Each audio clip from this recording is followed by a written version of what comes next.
मालदीव के साथ जारी विवाद के बीच मोदी सरकार का एक बड़ा फैसला सामने आ चुका है। लक्षद्वीप में एक नया एयरपोर्ट बनाने का बड़ा फैसला लिया गया है। लक्षद्वीप द्वीपों को मालदीव के वैकल्पिक टूरिस्ट प्लेस के तौर पर देखा जा रहा है। सोशल मीडिया पर इसके लिए चल रहे अभियान के बीच मिनिकॉय द्वीप समूह में एक नया एयरपोर्ट विकसित करने का प्लान सामने आया है। ये एयरपोर्ट लड़ाकू विमानों के साथ साथ कमर्शियल विमानों सहित सैन्य विमानों को संचालित करने में सक्षम होगा।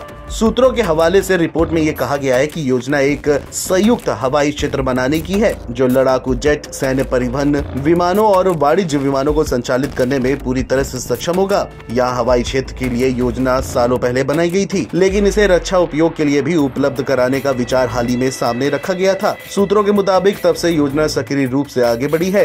सैन्य दृष्टिकोण से द्वीपों पर एक हवाई क्षेत्र होने से भारत की ताकत और बढ़ेगी, क्योंकि इसका उपयोग अरब सागर और हिंद महासागर क्षेत्र पर नजर रखने के लिए एक बेस के तौर पर भी किया जा सकता है। अभी हाल ही में भारत आ रहे समुद्री जहाज पर ड्रोन हमले का मामला भी सामने आया था। ड्रोन हमलों के बीच समुद्री डाकुओं की ओर से भी जहाजों पर कब्जा करने की कोशिश चल रही है। इन वारदातों पर भी नजर रखने में मदद भी मिलेगी। भारतीय तटरक्षक रक्षा मंत्रालय के अधीन पहला बल था जिसने मिनिकॉय द्वीप समूह में हवाई पट्टी के विकास का सुझाव दिया था। वर्तमान प्रस्ताव के मुताबिक भारतीय वायुसेना मिनिकॉय से ऑपरेशन चलाने में आगे होगी। मिनिकॉय में हवाई अड्डा क्षेत्र पर्यटन को भी बड़ा बढ़ावा देगा। वहीं इस समय द्वीप क्षेत्र में केवल एक हवाई पट्टी है जो अगत्ती में है, और ये केवल कुछ प्रकार के विमानों के लिए ही सही है। वहीं पिछले सप्ताह प्रधानमंत्री मोदी की यात्रा के बाद से ये द्वीप क्षेत्र चर्चा और आकर्षण का केंद्र बना है।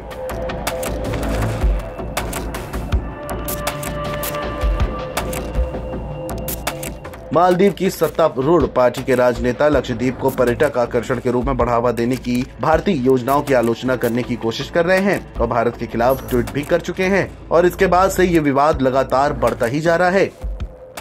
प्रधानमंत्री नरेंद्र मोदी के लक्षद्वीप दौरे के बाद मालदीव के मंत्रियों की अपमानजनक टिप्पणियों को लेकर उपजे विवाद के बीच इजराइल की ओर से भी इस द्वीप समूह में पर्यटन को बढ़ावा देने की हिमायत की गई है।